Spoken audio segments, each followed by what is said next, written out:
and good afternoon, everyone. Welcome to this week's new episode of the Xbox Factor Podcast. I'm your host, Mr. BoomStick XL, and we have an outstanding panel and group of chat.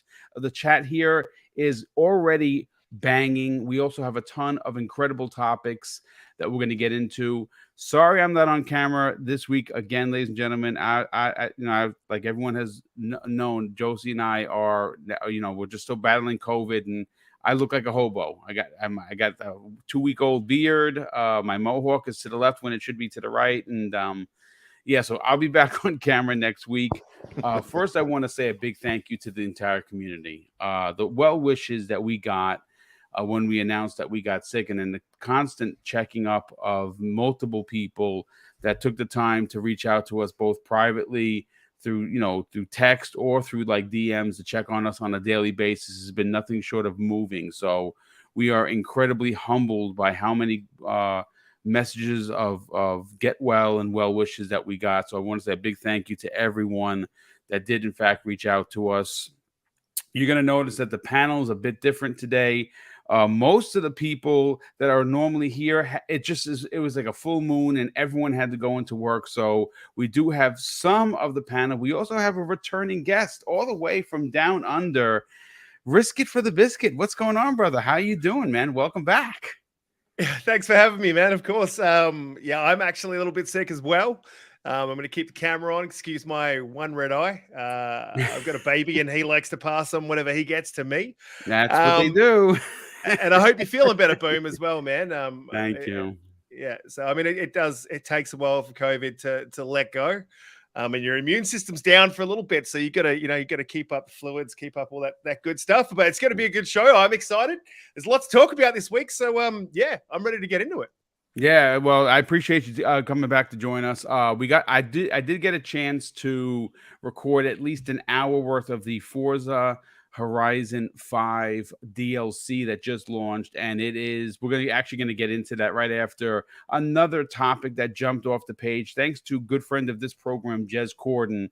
He posted something this morning, which I will read momentarily. I'm going to break it down because I think it's a big nothing burger, and unfortunately, the media does what the media does, and it just seems like Microsoft or Xbox or 343 or Halo Infinite seem to always get the kick in the ribs when they're down. And we'll break that down momentarily, but let's continue in with our rest of the panel. Boxenberger, who's got to leave in about an hour, is going to be here. Welcome back, brother. How you feeling?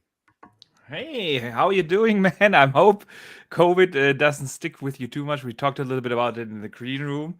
It is like it is. I think eventually everyone has to go through it. So I just hope it goes smooth for you and your wife. So. Yeah, but other than that, I've been good. Been playing a lot of games lately. There's really not that many news, so I didn't do a video over the weekend, and I got to play more games, and that was awesome. It's nice to actually play games, right? Yeah, between all the content creation, and that was a lot of fun, and otherwise, I'm looking forward to today's show, even though I can only stay for an hour or so. But yeah, let's do it. Yeah, well, it's great to have you here, brother, even for an hour. Infinite Umbra, how you feeling, man? Good, glad to have you part of this show each and every week. Glad to have you back. How you feeling? I'm feeling good, Boom. Absolutely excited to be here with you all too, as well every week. It's something because I'm usually really tired about this point, so it takes a lot of energy for me to make sure I'm up because I'm usually a vampire. I'm up at night. Okay. But it's well worth it, being in a party with you guys talking about these types of things. So I'm all for it. I've been all right. I've been fortunate, by the way. I noticed a lot of guys have caught COVID and such like that, and I've been fortunate that through this pandemic I haven't caught it once. Man, good on you. And we my Mrs. Boomstick and I lasted 2.5 years before we got it. Yeah, and we've done everything. It's just man, we just got the short end of the stick this time. Yeah, I'm glad you're doing a bit better at least, and the missus, I'm hoping so too, and the same for you, Box, with your missus. So thank you, brother. Thank you. Yep. And just ready to chop it up with you guys. Yeah, we're gonna have a great we're gonna have a great 2 hour show. Great, lots of stuff to break down. And last but no way least, Daniel McGee, what's going on, brother? How you feeling? Welcome back. It sounds like compared to everyone else, I'm feeling pretty great. I the only thing I've got to complain about is it's been my first week back working retail, and I forgot how tiring it is to walk 15,000 steps at a cash register. Like Wow, yeah. my legs are tired, but I'm not sick, so I guess don't have much to complain about. Well, listen, we're glad to have you a part of this show each and every week, and glad to have you back here today. Before we get into topic number one, I got to thank a couple of people that dropped super chats early and often. And the first one comes to us from Drawn TJ, drops an outstanding $5 super chat and says, "Morning, do you think Sony buys Ubisoft, or do you think that Xbox buys all of WB?" I think that Sony is preparing themselves. I don't think Ubisoft is in their wheelhouse financially. But also, you got to remember, there's a lot of problems currently going on at Ubisoft. Not just internal problems with development. I'm just talking about a lot of the sexual misconduct stuff that continues to be a big part of the conversation. I don't know, like Microsoft is getting, into the business further of having to fix other people's problems once the ABK deal is done. Like, I can't even see how Microsoft would be potentially in line, and I don't think Sony would be either. I think Sony's big play is Square. That's what I think, but only time is going to tell in regards to what they're doing over there at Sony. They are going to make a big push because they know that they can't just sit on their hands. Sith Lord, good friend of the program, drops an outstanding $2 super chat and says, "Boom, glad that you're back. Was worried for you too." Well, thank you for that, brother. Definitely appreciate the well wishes. And Brigaders Blue drops an outstanding $2 super chat and says, "Happy to see you back." And well, boom. Well, thank you for the well wishes and of course the generosity. Folks, one of the things that you do as a content creator is you're constantly reading. And it's one of the things I find most enjoyable about this. Well, it's a job. You have to keep yourself up to date. You have to listen to other people's opinions. I love listening to other people's podcasts because, of course, you get to hear those opinions, usually live, raw, and uncut. But the reading part that goes into putting these shows together, which I do quite a bit. This week, we're going to try and, squeak out 3 of them. You learn a lot about the business. And the thing that I've learned the most is that when the industry seems to be bored, Microsoft always seems to be the one platform, no matter how good that they do. If there is even a slight tweak in the way that they're walking straight, it's like it becomes like a dog piling contest. And so what exactly am I getting at? What am I talking about to open up today's show? Well, folks, we're going to be talking about Halo Infinite and 343 Industries. And I bring this up because friend of this program, friend of the community, and beat writer at Windows Central, Jez Corden, posted something this morning that I actually was going to talk about because, like I said, I do a lot of reading and I have very specific sites that I go to, one of which is Video Games Chronicles. I happen to really like their work. And one of the things that disappointed me about them is they posted a story about how there's no matchmaking for co-op in Halo Infinite. And everyone seemed to run with this as if it was another, ding in the armor of 343 Industries on how they've messed up or ruined Halo. Here's the thing, folks. As you know, you come to this channel and you follow a lot of the people that are on this panel and many of my other panels because you trust in how we conduct ourselves, how we, talk about criticism, we talk about triumph. More specifically, when 343 deserves the roses, we will give it to them. And I have done that more times than not. Like I said, I'm one of the few reviewers that gave Halo Infinite a 10 out of 10. And I still stand by that. But when they drop the ball, I am not shy from not giving them roses and giving them the criticism that they deserve. Well, Jez Corden posted this on Twitter, on his official Twitter account. He says this, folks. I saw a wave of websites laminating that Halo Infinite won't have co-op matchmaking. I can't imagine a single scenario where I'd want to play Halo in co-op with a total stranger. WTF. And I have to agree with him. Like I said, I personally played Halo. In fact, I've played every Halo. And I don't ever recall a time where there was matchmaking for randos to play co-op, because I even asked this the question to Daniel McGee when we were in the green room. Says, Daniel, I mean, don't you normally play Halo co-op with your friends because you guys want to do something together? And usually it's beat the game on the hardest difficulty with 4 people to talk and have a lot of fun. I've never thought about, hey, I need to play this with randos. I don't mind playing a multiplayer with randos. That doesn't bother me, but I guess it's a thing. Daniel McGee, is this a big nothing burger? And is this just another, piece of proof that there are people in the industry, in the journalistic community, that just want to pile on Xbox and Halo? Yeah, I mean, anyone who's watched the show or any of the associated shows of the people on the panel know that none of us here are afraid to give 343 the smoke when they very much deserve it. Yep. They are sort of Xbox's biggest problem child at the moment, which hopefully will get fixed soon. But honestly, when I read this, it's like, I can't imagine it being that big of a deal. I genuinely do not know if any previous Halo game has had matchmaking for the campaign, because even if they did, I would have never tried to do that, right? Like, the only time I'm ever going to play campaign with anybody other than myself is if it's friends or family or something. Like, I would never want to play the campaign with just completely random people.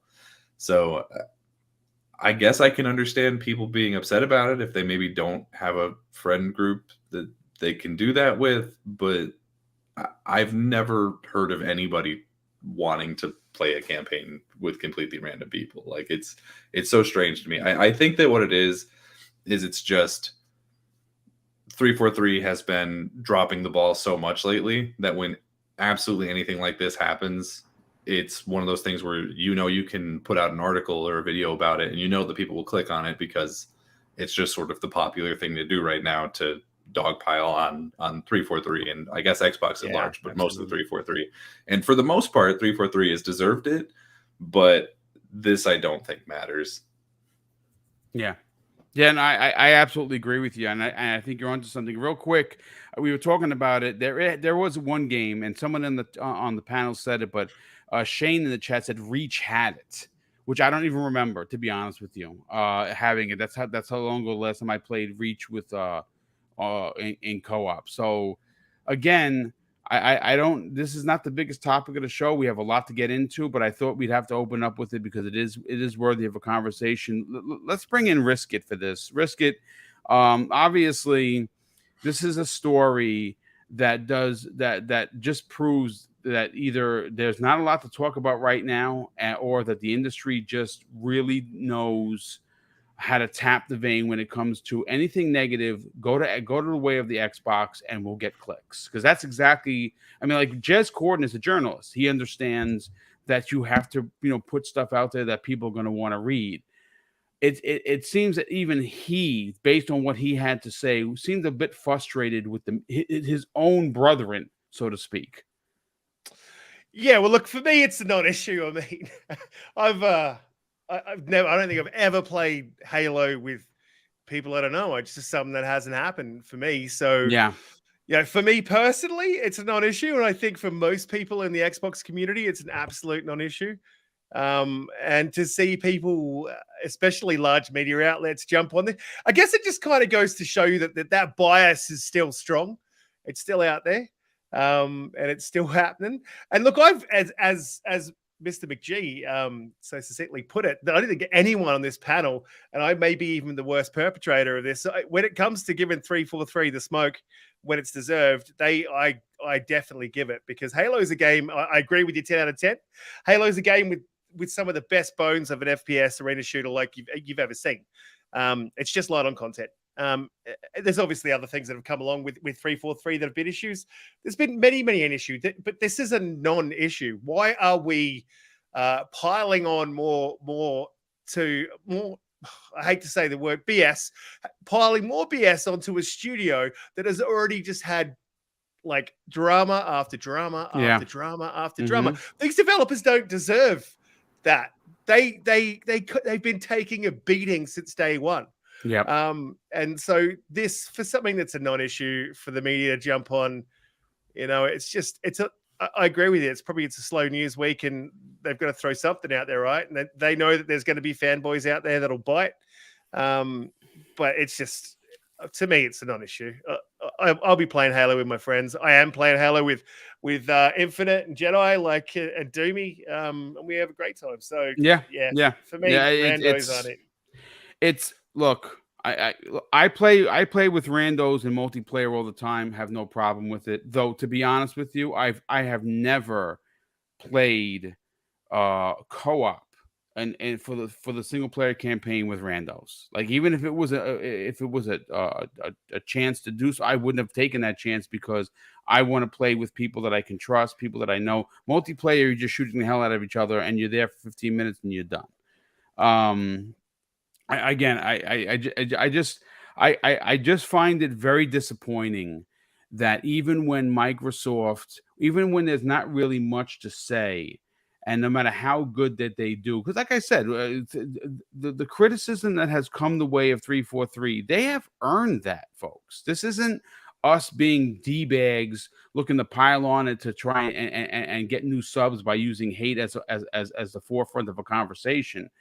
But when you see their own in Jez Corden, who I trust indubitably, making statements like this, it just goes to show you that there is that bias that still exists. And unfortunately, I mean, again, I'm not a boob, folks. I understand that these websites are a business, right? They got to make money. And how do you make money? Well, you make money by clicking, by making things people going to click on. I just think that this is ridiculous. Boxenberger, let's get your opinion on this regarding what Jez Corden had to say and what a lot of the media is talking about. Halo Infinite in the news again. Of course, it is a non-story. I believe everyone on the panel so far seems to believe so. Where do you fall on this? Is playing co-op with randos something that they needed to consider? No, not at all. Not at all. I've seen a lot of media outlets run with it. You mentioned Video Game Chronicles. I want to break at least a lance for them, because I enjoy their website too. At least one of the last most ones. Of my stuff comes from them. Yeah, I like them a lot.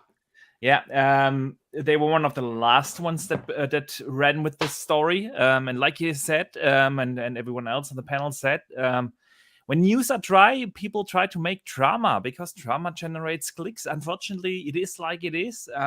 You will not get clicks by making a positive headline. You will only get clicks by making a negative headline. That's unfortunately the way how media works these days. And social media, by the way, too. Everyone who does YouTube knows it. When you put a drama in the thumbnail, you automatically get the clicks. So yeah, unfortunately, that is how it is. There are so many things we could criticize about 343, and I for sure have given them my fair share of criticism over the last 6 months or so. But this isn't one of them. Not having matchmaking for co-op is ridiculous to complain about.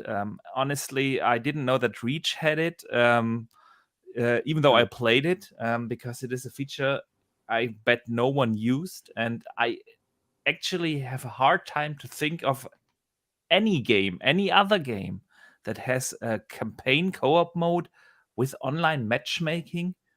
I really struggle to find an example right now. So guys in chat, help us out here. Can you think of one game that has such a feature. I'm not just As a talking matter of Halo. fact, someone's actually just posted something. Rain in the chat says Borderlands has online co-op matchmaking for the story mode, and it's a horrid experience. Oh, there you go. I didn't know Borderlands had it. I know that Borderlands has it for these end game. What are they called? The raids. The raids, yeah, for those, but I didn't know that it has it for the actual story mode. So yeah, I bet there are a few out there, but it really isn't a prominent feature in games. So complaining about this is ridiculous, and yeah, there's really not much more to say about this.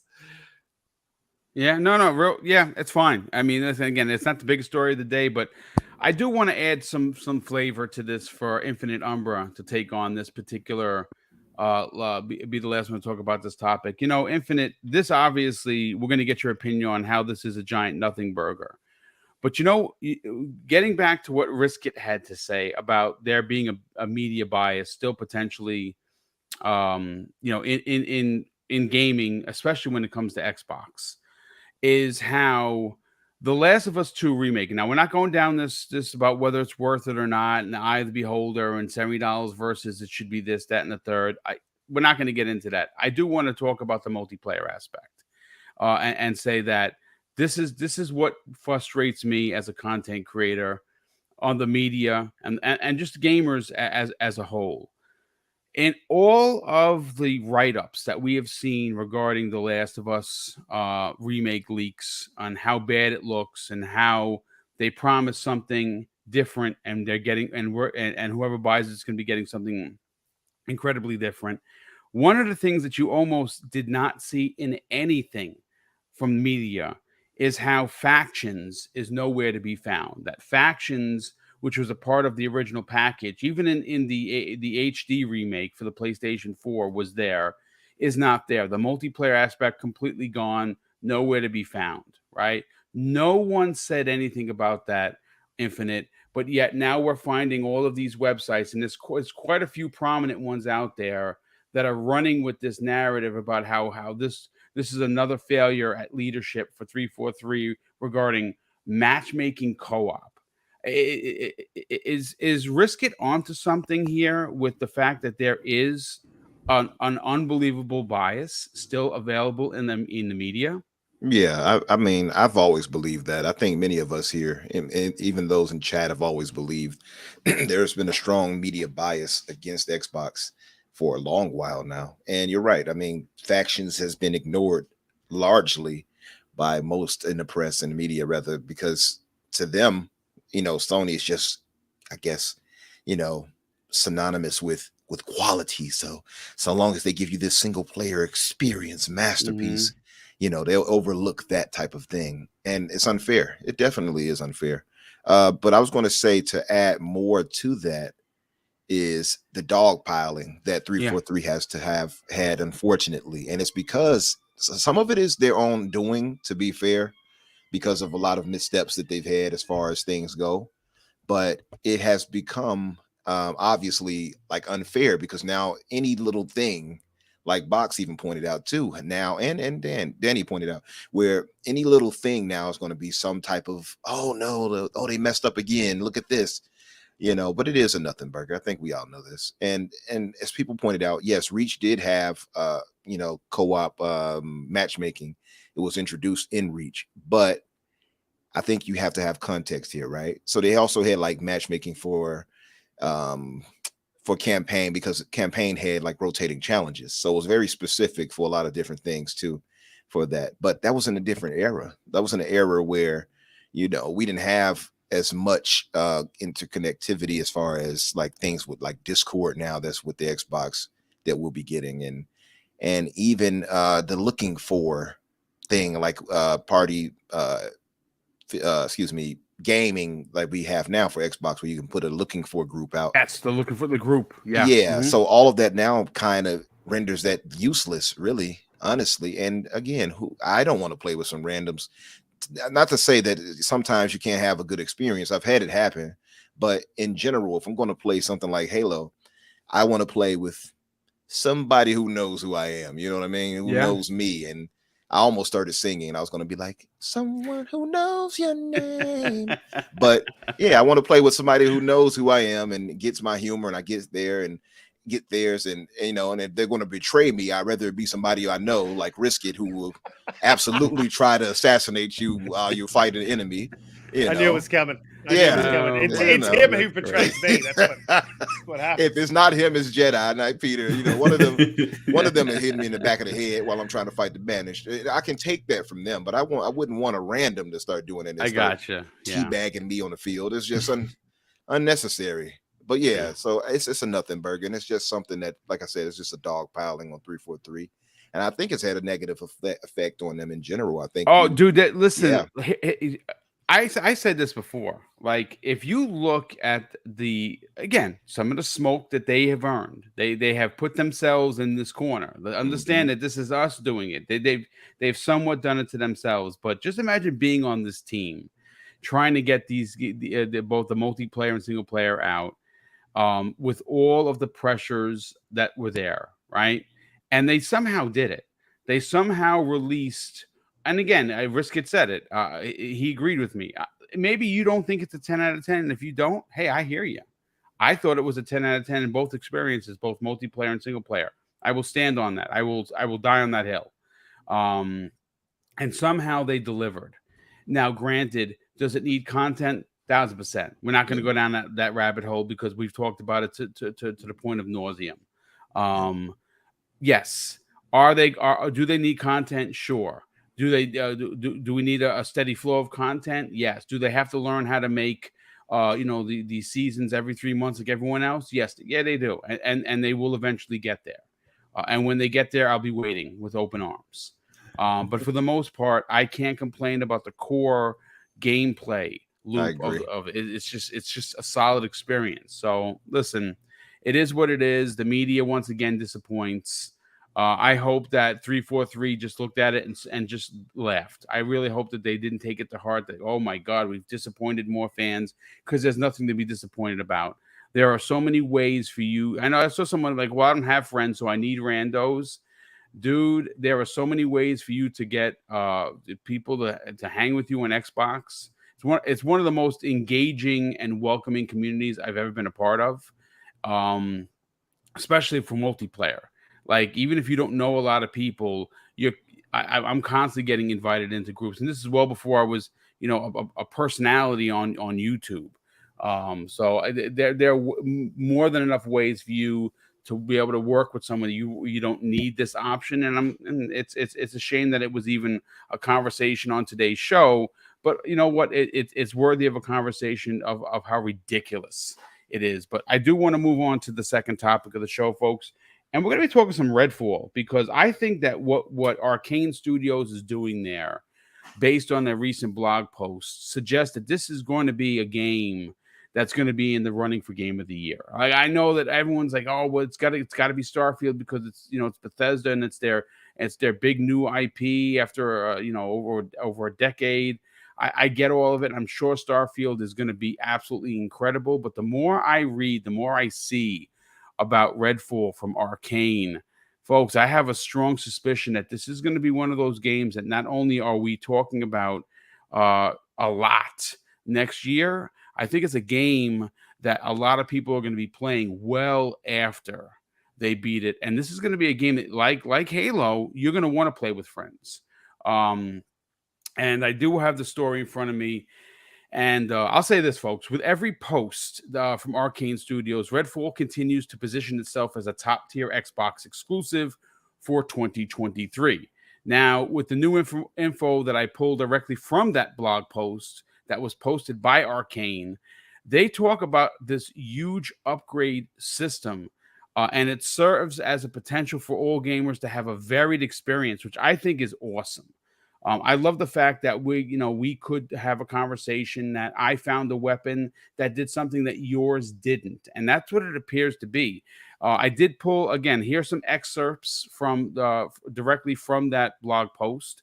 And it says this, and this is coming directly from Arkane. Our weapons are an interesting twist on the game. We have randomized traits to make each drop feel like one of an endless potential of combinations. Some are unique vampire hunting weapons like the stake launcher or the UV beam.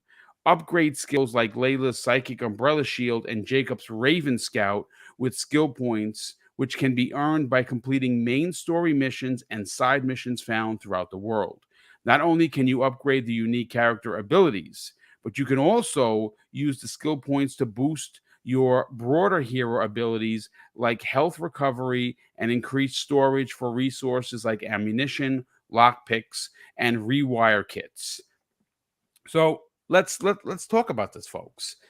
This is a game that was supposed to come out this year. Originally, it was supposed to be in the summer, and then we had heard some rumors that it was going to potentially be delayed to the end of the year, maybe making its landfall in December. And it turns out that it, like Starfield, it was officially delayed until the first half, at least, of 2023. A lot of people are thinking this is going to be a first quarter game for Xbox. I'll start first with our guest. Risk It, you play a lot of multiplayer with a lot of your panel. Halo Infinite, you just talked about. This looks like we're going to get an experience from Arkane Studios that I know that on the surface, it looks like maybe just a Left 4 Dead clone with vampires. But the more I read about this, the more that I keep seeing from Arkane, I have to tell you, dude, like this has jumped to the forefront of one of my most anticipated games, and it's a new IP. But more importantly, Risk It, it is an Xbox exclusive new IP from Arkane in their history of making games. Well, let's just say that they're no slouch for award-winning, highly reviewed games. What are your hype levels for this game? Well, Mike, first of all, just the Left 4 Dead clone thing. I just want to address that. There's nothing wrong with that for me. No, absolutely. The Left 4 Dead 1 and 2 are masterpieces. If you think about that though, or you think about Back 4 Blood clone or Left 4 Dead clone, those games didn't have the budget that these guys have got. So this game's going to be, if it is like even similar, which it looks to be similar, like that's what people are saying it. That's awesome. I am super hyped. Now, this is something else that I'm going to say that, like, maybe a lot of people in chat are going to be like, whoa, and feel free to tell me what you think, guys. But I am not a massive Bethesda fan.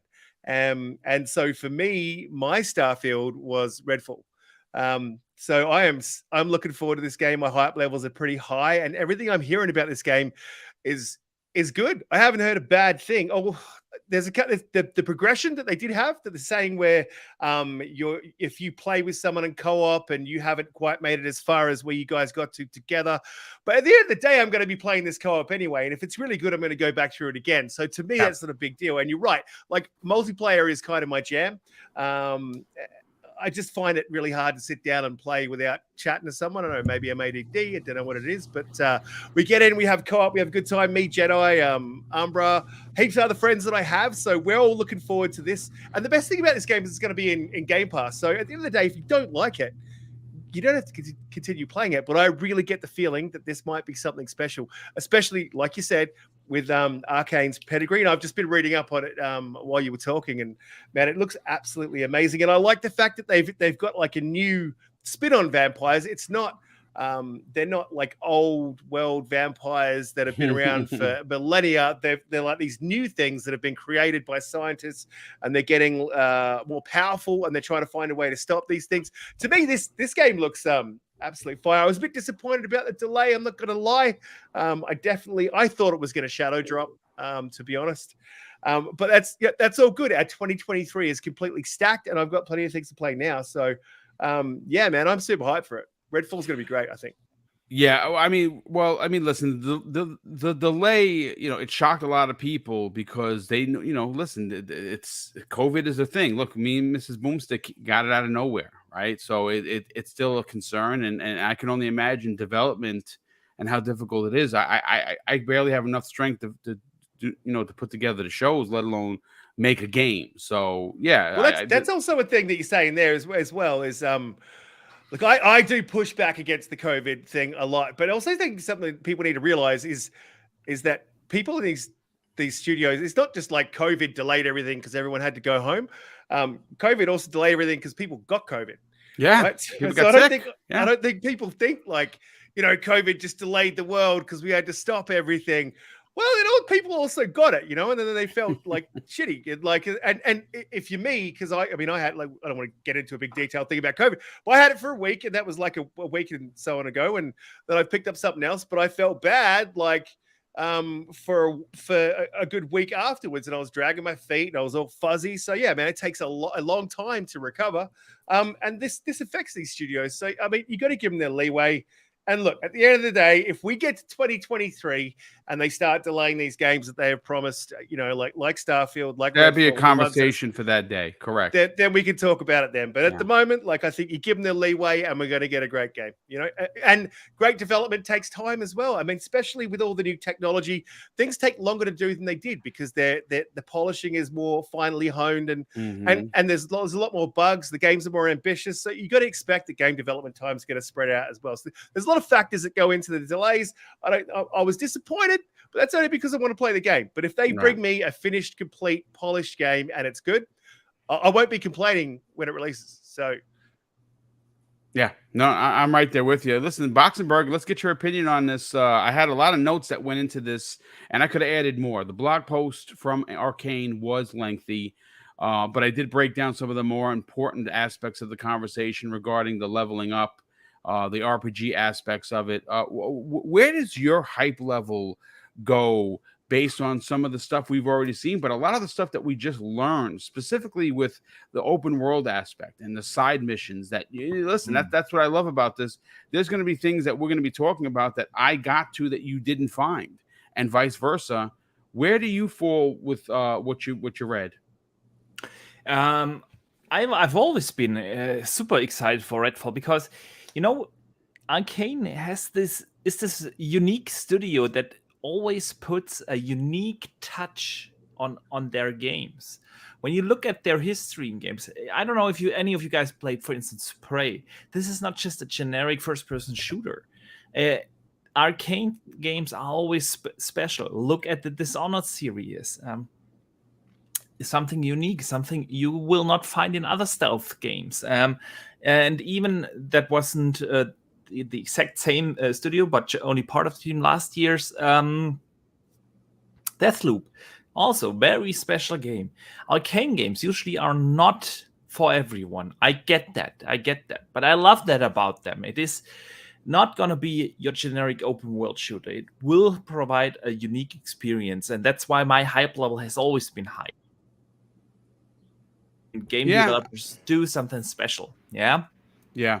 And please. No, continue. Yeah. And what you just mentioned, all these new infos that they are kind of dripping to us in like weekly posts, either on Twitter or on their blog or whatever. It is gonna be a massive game. It is. When I first saw it, I thought like, all right, that's gonna be like, your average 12 to 15 hour playthrough, just like it took you to play through Prey or so. But this is more. This is definitely more. And it also sounds like it will have a lot of replayability, which is fantastic. And like you said, it sounds like we will have different experiences, and that will strike up the conversations online.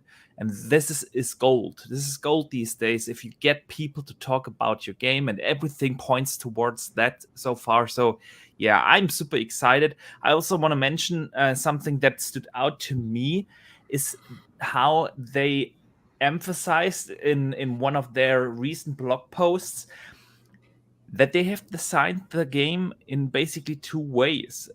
One is, of course, the co-op experience everyone is talking about. Yep. But they have also focused on the solo playthrough. Yes. And that the solo playthrough is gonna be that special and unique Arkane experience. And they specifically said that fans of their studios will feel that unique Arkane formula, that uniqueness to it. And I'm super excited about that, because that means I'm gonna do my first playthrough solo, and then I will do another playthrough that will play out differently and turn out differently with my friends in co-op.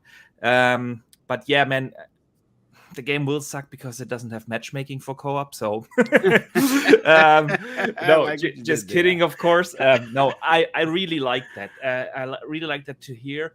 And I've seen a lot of people think about Redfall not being one of those AAA releases. It's a lot of people seem to think it's more like that hidden gem that it's gonna be, and I think that is a problem that Arkane Games had for the most part, and they were considered like gold for those who played it. But since their games have always been so unique and special, a lot of people had that hurdle of the €70 purchase of that game. Yeah. I know that's the reason why a lot of people missed out on games like Dishonored or Prey. This time, the game is coming to Game Pass. And if we learned one thing, then it's that Game Pass is perfect for co-op games. Yeah. Because it brings people together. Like I was just talking with Paul in chat, shout out to him, about us having another gaming session, and we just picked from the big catalog of Game Pass games, and then a Redfall comes in, yeah, and it brings that, and being that special and arcane special formula type of game, is gonna open up a lot of new players to the studio, and people will be surprised by how much of a quality studio Arkane are. So yeah, man, I'm excited. I can't wait for the game to come out, and I want to end with a question to the panel. We know that the next year we will get Redfall, Forza, Starfield. Diablo will be first party by the time it comes out. I have no doubt about that. So we will get all these games in the first half of the year. Where does Redfall land? Is it going to be the first one to release, the last one? What do you guys think? I would love to see them do it in the first quarter. Let Starfield take as long as it needs to get right, and this seems like it's going to be a great way for Xbox to start the year. It is a new IP.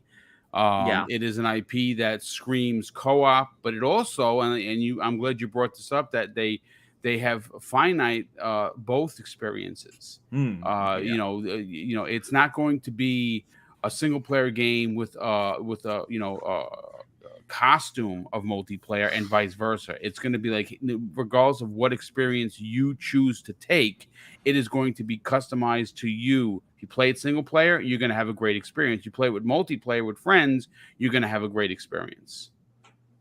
Agreed. It's gonna be fantastic. And I know that a lot of people don't have it on their radar as they should have. So yeah, guys, pay attention to Redfall. Yeah, I think it probably drops. I would say second quarter. Second quarter. Yeah, somewhere in that you second think the quarter. spring? Yeah, I reckon. Yeah, mid-year, you're gonna get it like around about that time. It looks ambitious, man. That game. It does. It does. It yeah, does look ambitious. But I also want to mention, it was originally scheduled for summer this year. So it was supposed to be the first game to come out. So I'm with Boom. I wanted to drop as early as possible in like a February or so. I think that would be a real good sweet spot to start that year with an Arkane game. But it could also very well be that Microsoft squeezes all those releases in like the second quarter to give them a little bit more time. I know a lot of people think that eventually a lot of these games like a Forza, Starfield, whatever, Diablo will be scattered throughout 23, so they will delay it again. But since they have made such a big buzz about it in their Xbox showcase, that these games are supposed to come out in the first 12 months, I think that it's firmly their plan to release it in that time frame. So yeah, the biggest thing I think is the fact of Starfield. Where is that releasing? Like I think this will come before Starfield. Personally, I agree. I agree. Yeah. And I think Starfield has to be the first half of the year because, I mean, we don't know what they're doing in the second half. But I mean, basically everyone's saying that it'll either be Hellblade or Avowed, and I don't think you necessarily want to put Starfield too close to either of those, just because those are going to be like really big. Yeah, but you tentpole could also games. bring that up, of course, with like a Forza and a Diablo and a Redfall. You don't want to bring all those True. games too close together, and then like the first half of the year only has 6 months. So, and usually the first two are not. So January is definitely out, so that leaves you like 5 months. And actually, June is out as well because the E3 week is always the first week or so at the beginning of June, and so you really have like February, March, April, May. That's your 4 months for all those games. It's gonna be tough and interesting to see. Yeah, they kind of missed that sweet spot of like Halloween and all of that too. Yeah, I was gonna say this feels like that a would have fall been actually game. a perfect time to release the vampire-based game. Oh, yeah. For sure. Absolutely. Yeah, but as far as the game though, just to give my thoughts on it, I mean, I'm excited for it too, and I went from a place of being like, until we actually saw it at the showcase, and I was like, oh no, this actually looks pretty damn good, and I guess I should have known better because Arkane is top notch, so it's something, I guess, like sometimes first impressions really can throw you off, and but no, from seeing what we've seen, I'm actually really excited for it now, and like even like Risk pointed out, I wouldn't even call it like a Left 4 Dead clone, right? I mean, that's the thought we're all going to get, and I don't want to say it like to dismiss it because it has similarities, but the fact that it being open world and how all these skill trees can be so varying and different. I like all of that. It sounds like it offers a lot of replayability too, so I'm excited to see how it works out. One thing I wish they could have done or would have done is allowed like maybe a player creator. That'd have been nice. And you know what? Again, it's something that maybe it finds its way in there. Each character is unique to the story, so the 4 characters that we're going to be using are obviously built for this story that they're telling. Maybe there's some end game stuff that you can do as a character creator system or something. Who knows? But I do want to read another excerpt from this blog post. This comes the way of productions director Ben Horn. He says this: our weapons are an interesting twist on the genre.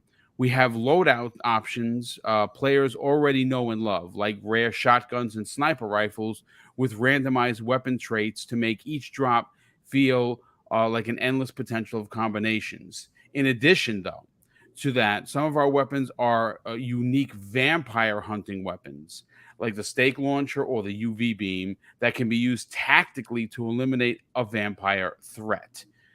Pick and choose among the weapons that suit your playstyle, tracking down what you need as you explore the island is something that they're adding to the game as well. Some of the weapons you'll find on Redfall will be literally clobbered together with whatever the remaining citizens of the island had around. They say this: think of it of mom and pop's old family hunting rifle with some duct tape enhancements, but that doesn't mean that they're any less efficient when it comes to dusting bloodsuckers. Like I said, it is a really nice read. I believe I added it to the show. So if you want to read the blog post, all you got to do once this goes on video on demand, you can definitely go and check that out. Daniel, let's get your opinion on this, brother. This is, again, Microsoft and Xbox are synonymous with bringing games that bring people together. And this is another multiplayer game that I think is going to have a lot of long legs. I love the fact that they came out in front, like Boxenberger said, and said, hey, listen, single player folks like me, I'm a selfish gamer. Like I like playing games in single player. Your experience is just going to be as good as people that team up with with 4. Where do you personally fall? Where's your hype level with Redfall? Yeah, so that's kind of an interesting question, actually, because I remember when they originally showed it off, I didn't really care about it at all. Like, I remember the first just CG trailer for it. I was like, oh, it's just going to be some co-op shooter, whatever.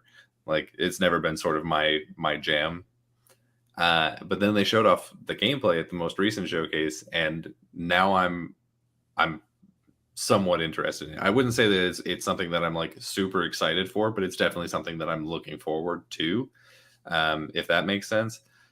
So I sort of have kind of mixed feelings about it, I guess, because on one hand, pretty much everything that they're saying about it sounds fantastic, right? Like, I don't necessarily get the Left 4 Dead comparisons from what they've been saying. It feels more like Borderlands to me, where they're talking about, it's like an open world type thing.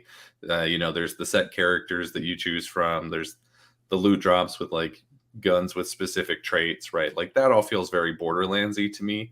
And I would really like having a Borderlands game that I enjoy again, because I haven't liked a Borderlands game since Borderlands 2, which is weirdly, even though the most recent Borderlands was 3, I think like 3 games ago, because there's the pre-sequel 3 and then the Wonderlands one. That humor fell off for me as soon as I stopped being in a locker room and in middle school. So just something about dick and fart jokes just don't really do it for me.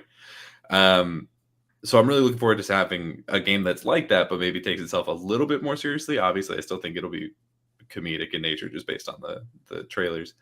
But yeah, I'm really excited for it. My only caveat to that is that some of the things that we've heard surrounding it, and I don't know if they'll make it to launch, are a little iffy. Like I think it was Brisket who brought it up about the way that they do co-op, where it's like it'll progress in the host's game but not in your game, which means that like if you play co-op with one person and then you want to switch to somebody else later, then you will have lost that progress, which is a bummer. And I think they also said something about like not being able to respec. I might be wrong on that one. But I believe I read somewhere that like you're not going to be able to respec your skill tree. So hopefully there's enough extra skill points floating around to where that doesn't become an issue. But yeah, I'm optimistic about this. Again, I think it was Risket who was saying that he wasn't really into Bethesda games. I'm a Texas boy. They're sort of our hometown heroes down here. We got QuakeCon. They're all around. But yeah, I'm not saying that they don't make bad games. I'm not saying that they're. He's saying that he's a bad gamer. That's what he's trying to say. But for me, as a father of 4, it's like when it comes to Bethesda games, they're so in depth. You can spend years in them. I don't have years, man. I just don't. But they make great games. Well, no, I was actually gonna partially agree with you, because people really love Arkane, but for me, I've never really gotten that vibe. I mean, I really like Prey, but the first the 2 Dishonored games and Deathloop, like I played all of those and they didn't really vibe for me. So they're pretty hit and miss in my own personal bias, I guess, towards their games. You might as well start packing your bags, Danny. You got to move. I gotta go. I'm heading out. Sorry, dude. Yep. You've besmirched your hometown heroes. Prey and Prey Moon Crash than the other ones, but yeah, I am excited for it. I think it's going to be a really good game. I'm surprised that, because we were talking about it a second ago about like when it's going to come out, and it was originally supposed to come out in the summer, but I think like we all unanimously agree that it really does feel like it should be like a fall game, like an October thing. Definitely. So I almost wonder if like it's possible, if they have something else that they can put out earlier, if they can push it all the way to next October. I don't know if that's smart given the current conversation about like Xbox being incapable of putting out games. They might want to just put it out like as early as possible, just to like break up that narrative. But yeah, I don't know. We'll see. It's going to be an interesting conversation when the game is released of what's in, what's not. I've come to the realization that delays suck, and that's just a part of the business. I would much rather them come out with a complete project that's hitting on all cylinders when it's released. Listen, we only have Box and Burger for another 6 minutes. He's got to get on out of here. So I do want to just get your move on to the next topic, and then I'm going to read the super chats and a couple of the messages after Box and Burger, so we can get him in and out because he only had an hour today. And I want to talk about Hot Wheels, what you see on your screen. What's been your experience with the new DLC? I mean, this is one of the major releases for Xbox gamers. It is an expansion. It is a massive sized expansion. I am currently trying to get all the boards. I'm trying to drive all the roads right now. I've only done a couple of the small missions. I think that it is by far their finest work to date. I mean, this is, again, as someone that played with these racetracks as a kid, it is unbelievable what I'm seeing. What? I mean, as you can see, I think I'm up to level 135, level 135 right now, which is nothing because I've seen people driving around that are like 380, and I'm like, oof, I'm really behind. What has been your experience with it so far? Oh, it's been great. It's been great. I'm not even as far as you are. It's just because of my addiction to Age of Empires 4.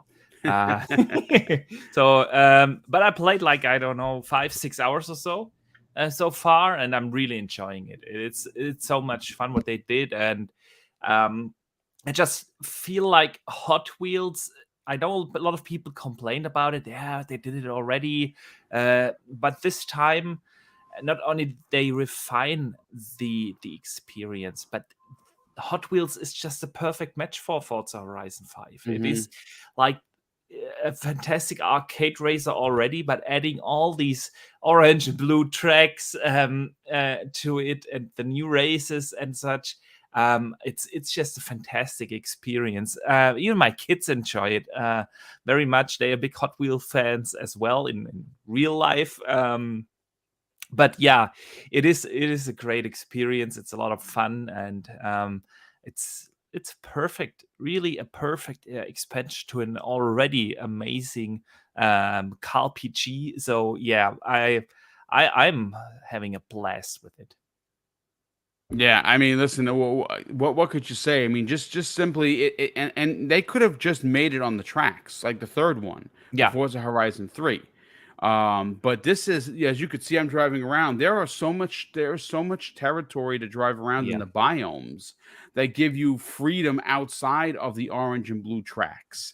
If you're looking for things to do, or different races that like, if you, like I said, there is a lot to find, in regards to like the boards. There's a lot of roads, but there is so much to do in this DLC. Like I said, I think it's one of their finest. But listen, before you get on out of here, Boxenberger, why don't you tell everyone where they can reach out to you on social media, but more importantly, subscribe to your YouTube channel.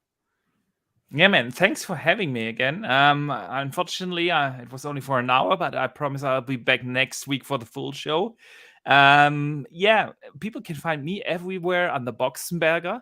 Of course, on Twitter, Xbox Live, PlayStation Network, and like you said, here on YouTube, where I do have my little YouTube channel where I put out weekly videos. Covering different kinds of topics of the gaming industry, and I also do have a weekly podcast called The World of Gaming. And I just announced today that I will have a permanent co-host going forward, and that's gonna be Wandering Dutch. Nice, dude. That's awesome. Crew. That's a great Absolutely. That is a great co-host. So we will still have the weekly guests rotating in and out. But he will join me as a constant or permanent co-host. So from now on, it will be the two of us and our weekly changing guests. Nice. So, yeah, Awesome. I'm looking forward to that. Nice. Well, listen, dude, congratulations on getting Dutch to work with you on a weekly you. basis. Obviously, he's on Primetime Gaming, and he does his own weekly shows with an S. And we love what Dutch brings to the, his honesty and his integrity to each and every conversation. So that's going to be a big get. But thanks again for joining us, brother. And we will see you back here next week, Boxenberger. Yeah, see you guys. Thank you. All right, brother. So let me just catch up with some of the super chats, and then we'll get to the rest of the panel. And then we're going to get into the big topic of the show, folks. And that is what's going to be happening once the ABK deal is done. Because I know that at the forefront of that, everyone's like, well, it's Blizzard. Yes, it's Activision. Yes, it's Call of Duty. But there is something left from that conversation, and that is the studios that are going to be joining Xbox Game Studios as first-party development. And once they are out of the salt mines of Call of Duty, folks, we could potentially see a singularity too. We could potentially see maybe Ravensoft returns to X-Men Legends maybe we see Toys for Bob do the impossible and deliver a Banjo-Kazooie from Mr. BoomStick XL. Who the heck knows? But we're going to break that down after this topic, so hang around. But let me just catch up on some of the super chats and a lot of the messages from channel members. We have one that comes in from RWK_88, drops an outstanding $2 super chat and says, "News being dry is why E3 was pumped." Yeah, I mean, it's for sure. No doubt about that.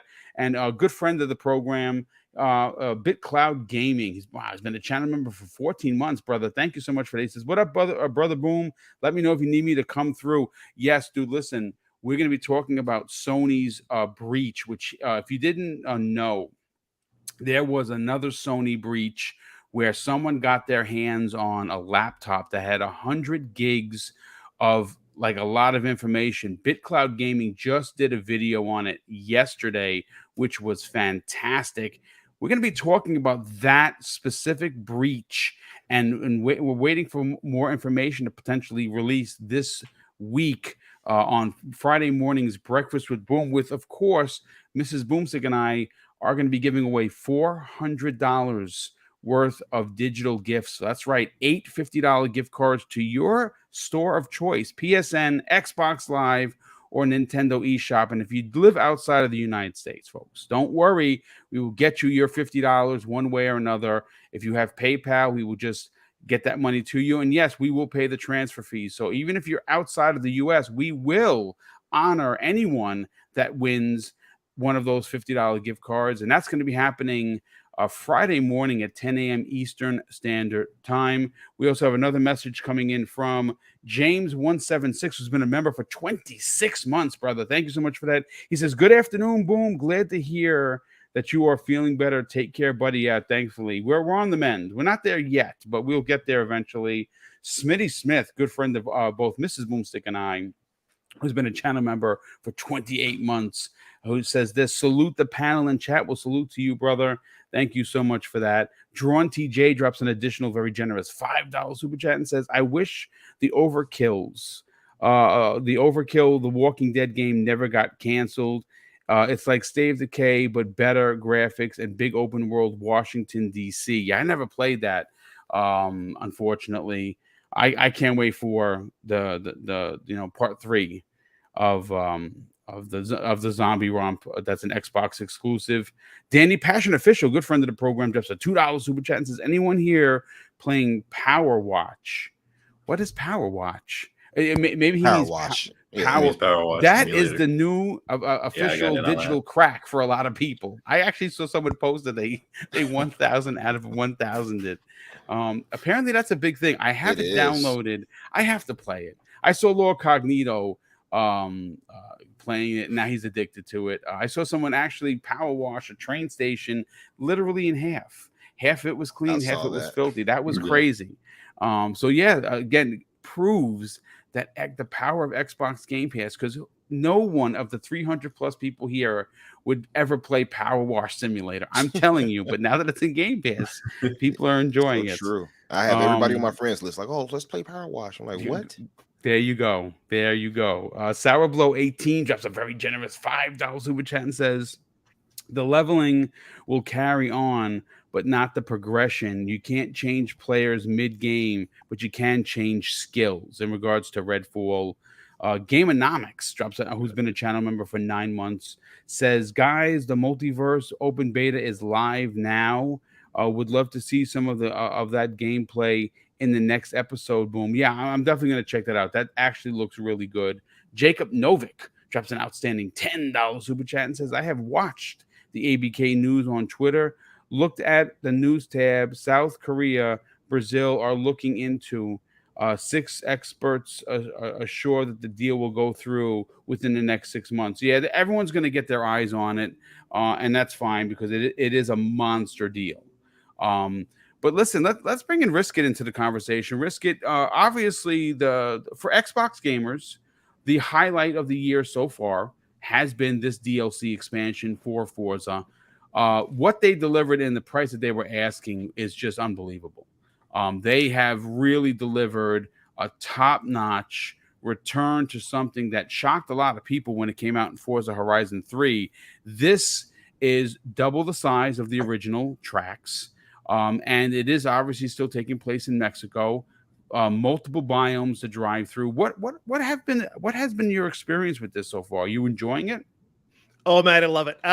This is probably one of the best expansions or DLCs that I've ever played. But I think I don't know if you call it prestige. I don't know what you call it on Forza, but I've like prestige. I think I'm up to like level 11, level 15 or something like that. Because you go through your levels and you get whatever it is. I don't know how it works, but I played it a lot, like a lot.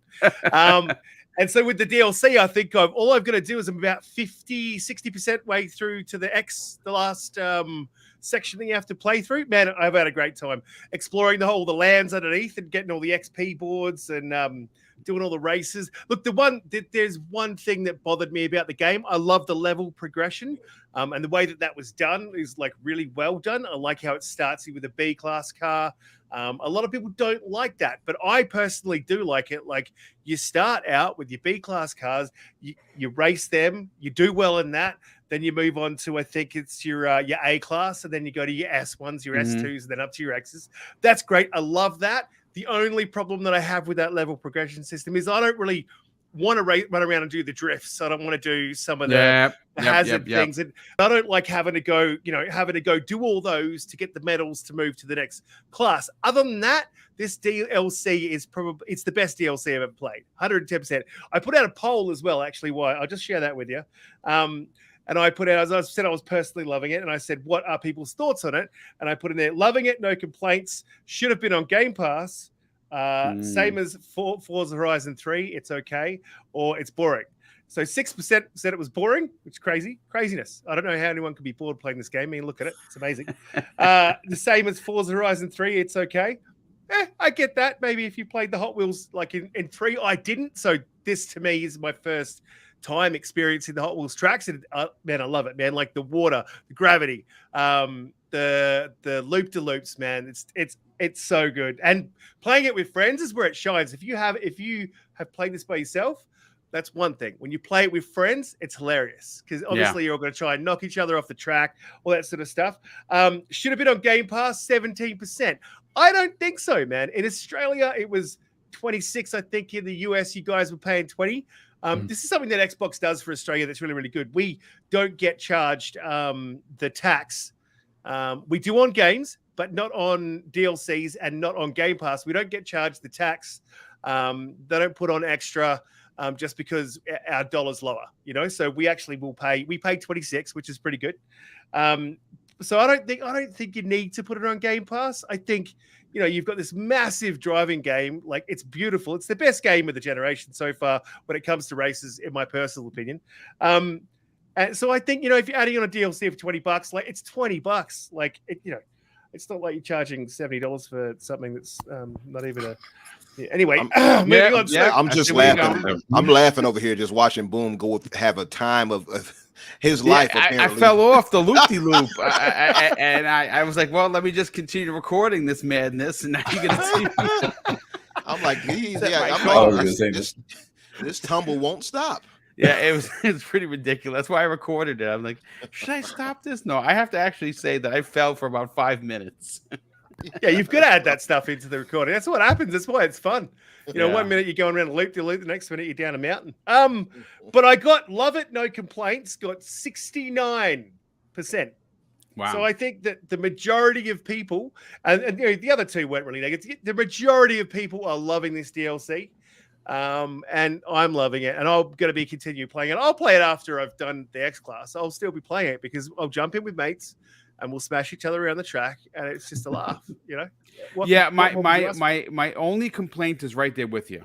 I'm loving it. I think graphically it is astonishing how good it looks, how fast it is. The fact that all of my cars are locked behind a class that I can't use them is a little frustrating. That I have to, because I never do the drift stuff. Like that's just I don't like that. It's just it is what I'm going to have to do it. I hope that at some point they add an ability to unlock the cars or unlock the licenses, because obviously you do have to. There is a bit of a progression thing to it. It doesn't destroy the game. It shouldn't destroy the game for you. But if you have a stout car collection, and I have a significant amount of time in Forza Horizon 5. I mean, you don't get to 130 plus levels by just sitting on your hands. You actually have to play the game. They don't give the levels away for free. So you actually have to earn where I am. And I've spent some time in this game, and I have a lot of cars, a lot of really fast cars that I have tuned, and I have specifically painted the way I wanted.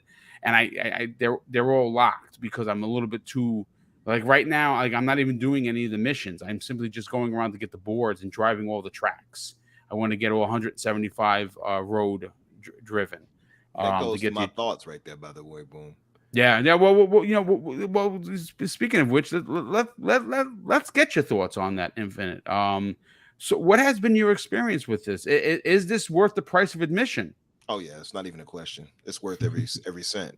But it's funny because like even you tumbling down the mountain as you did so gloriously, it's those types of things like that with Forza or any game like this, open world like this is part of the fun for me. And I find myself, and I was saying this because I was playing a bit of this before the podcast a while ago. I find myself driving around and just trying to snap pictures, something like. Yeah, it's like something that a culture that Forza Horizon has kind of cultivated, in my opinion. Like now I stop to make sure to take in the beauty of the world that I'm in with it, and to take some of the nicer photos and things like that so I can post it. And I have a few right now I'm going to post on Twitter later on, but it's crazy to me. So even outside of just the aspect of racing, it's like, for instance, I did all 175 roads. Nice stuff like that. I love to do. By the way, Risky, you were at 174, so I passed you. But so things like that, it's like it's just small little things that add to the whole picture and the whole pie, I guess, because just even finding the roads is satisfying. Even that, something as simple as that, mundane as driving all the roads or hitting the XP signs like you're doing here and there on this playthrough. So all of that stuff matters a lot. But as far as like what Risky pointed out, the whole magnetized tracks, even the difference in like with the icy tracks where you have to slide around, or the water tracks and stuff like that, it all adds to the creativity of the races, and it changes how you have to approach them. And I find it pretty interesting. I will say though, like you pointed out, like both of you guys pointed out, I don't like that my cars are kind of locked behind, behind that, because I do want to pull out the Koenigsegg and just, blast through these tracks, but I can't. But it's a small thing, I suppose, overall in the grand scheme, but absolutely this is worth the price of admission without question. It's a must-have DLC. I will say it's not the best ever DLC. That still goes to The Witcher 3's DLC, but Blood and Wine, right? Yeah, that's a fair Heart point. of Stone and Blood and Wine. Yeah, I'll give it those. But as far as racing goes, yes, this is one of the best without question. So if you all haven't played it, please do. It's worth it. Sorry to just jump. Can I just jump in real quick? Because I just saw in the chat there, Michelle Alexandria. She said, I absolutely refuse to pay for a DLC for a game that I don't own. It's stupid. And I really want to play this. Michelle, if you really want to play this, it's worth the $20. I understand. You could probably get Microsoft Rewards to pay this for you. Yep. Yeah. Or you could just also buy the game if that's the issue. Like, you could just right. I mean, it's still an option. You can do that. Yeah, buy the game. It's worth it too. The game is worth it. Absolutely. Yeah. I mean, I understand that like Game Pass kind of gives you it for free, but this is a fully fleshed out game with a fully fleshed out DLC, and it's only $20 in the US if you're in the US. And honestly, it's well worth the money. If you're worried it's not going to be worth it, it is. Worth it. Yeah, it's so big it could be considered its own game. Like that's how big. There's so much to do in this expansion, and there are so many locales to drive through. That you're going to be playing this forever. And look, everyone's entitled to their opinion where they feel that their money should go. Money is hard right now for everyone. $20 these days doesn't get you a whole heck of a lot, unfortunately. You know, you go to the store with $20, 5 years ago, you come out with a bag of groceries. You go to the store with $20 now, and you put 3 things in your bag, and that's just the way the world. That's why the world sucks right now. But in regards to DLC for gaming, I mean, think about this for a second. Most free-to-play games charge you $20 for a season pass, right? Those season passes don't include a tenth of what's included in this $20 package for Forza Horizon 5. So just think about that, the value proposition of what you're getting. I mean, again, I get it. I'm sure that there's going to come a conversation where someone's going to discuss, well, it was in Game Pass, so everything should be free because I'm paying my monthly subscription. And you would have you might have an argument there. For me personally, I say, you get the base game is as big as it is, right? And it is as monster sized as you could possibly get. It is part of your subscription price of $15 a month. And again, maybe this is just me. I can't speak for anyone else. Is throwing the developer $20 that much of a again, I can't say that it's not a hardship. I'm saying that is it really not worth the price of admission? And that of course that is in the eye of the beholder. But Daniel, let's get your opinion on this, and then we'll move on to the monster topic left for the remainder of the show. What has been your experience with Forza Horizon 5's Hot Wheels DLC that launched last week? Yeah, so I unfortunately haven't spent a lot of time in it. I got sort of sidetracked by first As Dusk Falls, which is amazing. It is really good. Yeah, really good. It's so good. It's probably going to be one of my favorite stories of the year. And then I might have also slipped down the rabbit hole that is Power Wash Simulator. It is a thing, dude. I had to clean that. I had to clean that playground. I don't know what them kids did to it, but it was dirty. So I think I've only put in like maybe an hour and a half, 2 hours into it. So I'm still in the stage with this DLC of just driving around and being like, wow, that's really pretty. Wow, that's really pretty. Like I haven't gotten to the point of running into trouble with like the progression because I haven't really progressed like at all. So at this point, my experience with it is just going through and seeing like all the toys. Like there's a bit where there's like a dragon wrapped around a pole and stuff, and like all that kind of stuff. Just seeing the toys sort of brought to life, and then just seeing how there's something really I don't know what the right word would be. There's like an interesting juxtaposition. There's your SAT word for you today. Between like having these children's toys and then these really, really high fidelity biomes that just feels so fun. Like it's like they took a thing from your. I mean, it's literally what they did is they took a thing from your childhood and they just said like now it's for adults, and I think that's great.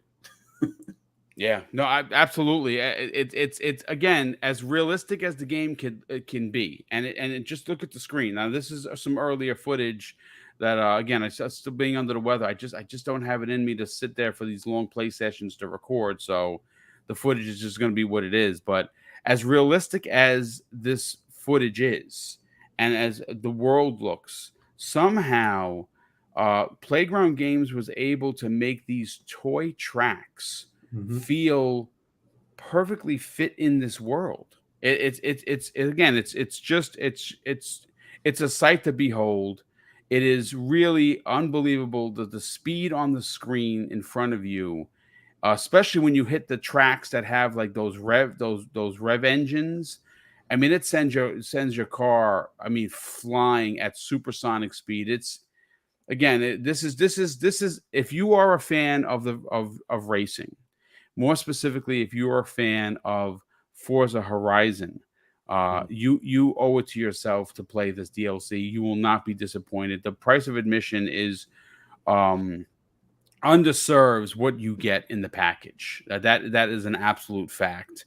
Yeah. Daniel, you have someone over here that checked out your I believe it was Sour Blow. Let me see. Because Yeah, Daniel, I saw your Xbox acquisition video and I loved it. That told you that was a great video, Daniel. Thank you very much. Good Yeah. stuff. The only other thing that I want to say about the Forza DLC Sure. is just that like their ability to really combine like super high fidelity realism with surrealism has me very excited to see what Fable looks like. Oh yes, I'm not dude. really a racing game kind of person, right? It's just not my bag. I mean, I think this is probably the exception to that rule. But just seeing sort of the tech and the talent that they have on display there and applying that to something that I'm more interested in, like Fable, has me like through the roof excited. Yeah. Well, I mean, again, it's listen, we saw what the Killzone team did with Horizon. Now, granted, Horizon Forbidden West didn't hit for me personally like I was hoping the first one did. I am back to playing it. I am quite enjoying it, but you cannot argue the fact that the stigmatism that came with the team that was only known for mediocre first-person shooters delivered a monster AAA new IP, one of my favorite IPs for PlayStation in regards to Horizon. And with that incredible success that we've seen, not just with one game, with the second game is a marvel to look at. I honestly cannot wait to see what Playground Games delivers in regards to Fable. I think that all you have to do is look what they've done with Forza Horizon and just imagine how they're going to make an open world RPG of one of the most iconic Xbox IPs. I can't wait. And again, is it coming next year? No. Is it probably coming first quarter of 24? Probably. But you know what? I say a game that big, that important to the brand, to the platform, take as much time as you need, to be honest. And just get it right. And I think they're going to deliver the same way they just delivered with Forza Horizon's new DLC. But I do want to move on to the monster topic, folks, of the show. And that is, again, this ABK deal, for a multitude of reasons, has taken over the conversation almost the entire 2022 campaign for a multitude of reasons. It is the biggest Xbox acquisition as of this date. We thought that was Bethesda.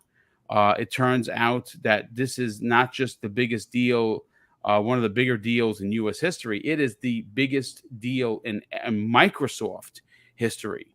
As much as they have spent over the years, this is the biggest investment they have ever made. It's what could you say about it? Activision is legendary. Blizzard King is legendary in its own right for mobile.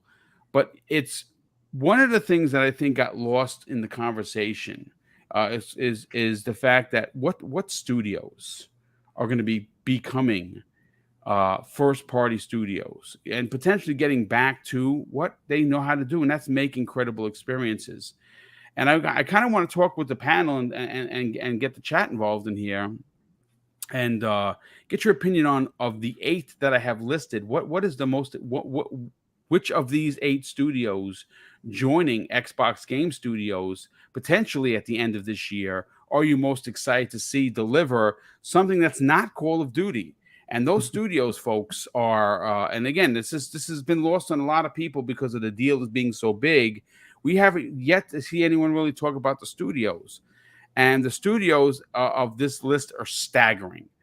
Toys for Bob, Benox, High Noon Studios, Demonware, Raven, Treyarch, Sledgehammer Games, and of course, Infinity Ward. I mean, wow. I mean, think about that for a second. All of those studios are going to be joining XGS either at the end of this year or early next year. And we do know that next year they're skipping Call of Duty, which Microsoft is going to, or Xbox, Phil Spencer and the team over there are going to hit the reset button for a lot of these studios that were dominant forces for years in the Xbox 360 era and now have been positioned to be in the salt mines of the Call of Duty franchise, meaning that they're simply how does Toys for Bob go from making incredible platformers to being a support studio for Call of Duty. Pretty crazy. It's pretty weird. Yeah, it's unbelievable. Benox, maybe that name doesn't ring a bell, but before Insomniac Games had the Spider-Man IP on lock for Sony's PlayStation, they made two of the most important and amazing Spider-Man games on the Xbox 360. Sledgehammer Games. Now we know Sledgehammer. They're known for Call of Duty. Infinity Ward. Well, they're known for Call of Duty. But High Noon Studios, folks. I mean, they've made some games. Ravensoft is another one. Does anyone remember the X-Men Legends? Game. The top that game is still to this day a masterpiece. It is. Of course, you got Marvel Ultimate Alliance too. And there you go, Marvel's Ultimate Alliance 1 and 2, which are again 360 classics. Let me bring this over to Umbra. Umbra, this is again as big as this deal is, and it is a monster deal. The minutia of the conversation has to be the studios. And these studios, these legendary studios, are not only going to now be allowed to make games again, but they're going to be making first-party games. And the licensed IP that's coming along with this deal is just massive. Out of these 8 studios, what jumps off the page for you? Are you most excited to see get back to doing something that's not Call of Duty? Raven. Honestly, like we said, Raven Software, without question. I think probably the most talented out of the support studios is helping. And even if you look at what they're working on as under Call of Duty, they're the second studio. I think they get assistant lead or something like that, or something. I forgot the exact title for it. But they're just under Treyarch or Sledgehammer or what's the other one? Treyarch, Sledgehammer, and Infinity Ward. They're just under them. Yeah. And every time they make one of these Call of Duty games, main games, so they clearly have the talent to do so much. They're so diverse, and they have a pretty solid big team. I think 3 different teams too. And like you spoke, they make some of the most legendary, comic related games of all time. X-Men Legends, like you said, is a masterpiece in some ways. Marvel Ultimate Alliance. And these are all top-down type of games where many gamers probably wouldn't have been drawn to that type of gameplay for superhero games, but they did it magnificently. So I can see them actually turning in something unique and creating something new as far as IP go. And even if they got something licensed, we know we'll get a quality, superhero game from them, which I believe Xbox definitely does need, by the way.